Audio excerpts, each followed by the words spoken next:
I'm standing on Leros, a Greek island in the eastern Mediterranean.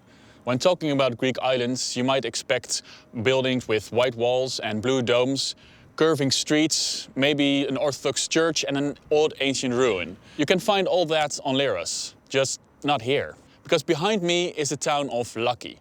And this is a town of neoclassical facades, of straight streets, not typical Greek, you might say. That's because it isn't Greek at all.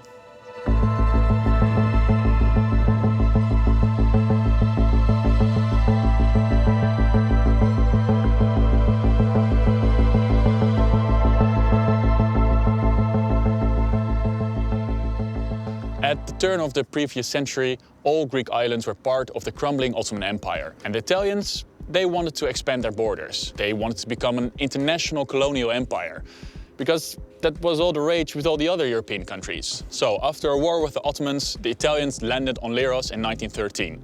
Why did they choose Leros?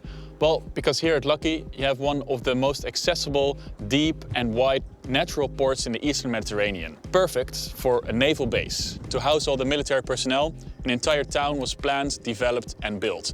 It could house 8,000 people. And the Italians, they called it Porto Lago.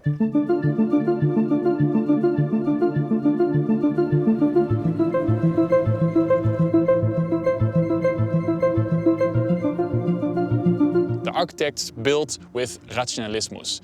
This is sort of Art Deco, neoclassical style that the Italian fascists really liked. You can find a great example of this style in the Roman suburb of Eur. Built by Mussolini, it shows the clean, imposing and ultimately ice-cold architecture that was the fascists' dream. Marble, monumental buildings and straight streets dominate the area. So, if you walk through the town, you can find a church, a bell tower and a cinema in a style you can't really find anywhere else in Greece.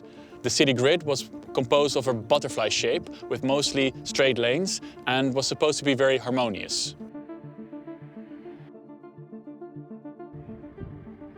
And so, in one of the oldest countries of the world, you can find this modernist 20th century utopia.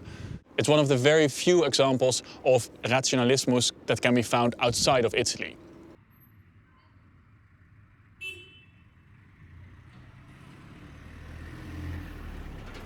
For Mussolini, having a Greek naval base and influence wasn't enough. He wanted to build a new Roman Empire, with land and citizens. So he tried to kill off Greek culture. He closed Greek schools and also made Italian language learning compulsory. There's even a house dedicated and built exclusively for Mussolini, but he never visited. The Italianization campaign didn't work out in the end. The Italian Empire just wasn't around long enough. And after the Second World War, all the Greek islands, including Leros, went back to being part of the rest of Greece.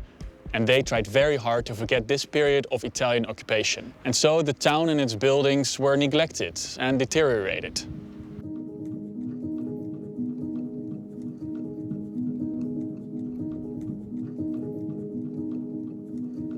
At this time, about 2,000 people live in Laki. And in recent years, there has been some interest to renovate these special buildings. With the passing of time, the city is also seen as separated from the fascist ideology that erected the buildings. The town is viewed as what it also is, a completely unique city, nowhere to be found anywhere on the Greek archipelago. And that's something worth preserving.